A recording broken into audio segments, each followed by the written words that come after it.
Nowadays, there is no much complication in the verification process.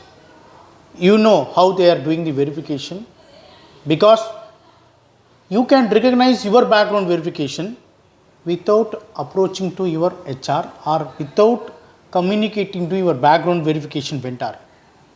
You have problem, you can easily recognize your background verification result.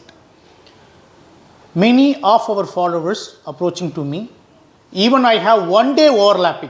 Okay, some people having more than 3 months of overlapping. Okay, some people having 1 day overlapping, even though that they got termination letter, they got rejection in the background verification process.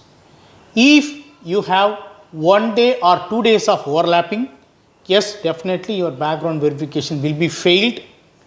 If your current employer find your 1 day or 2 days overlapping in your PF service history, there might be a chance they will terminate you. Okay.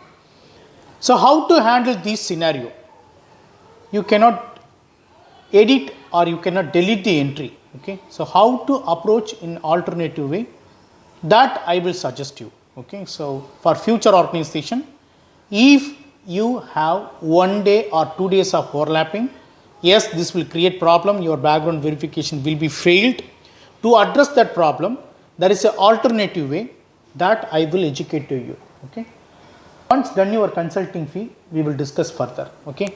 My email ID and UPI ID available in this video description. You can approach to me. Okay. Give the problem description clearly.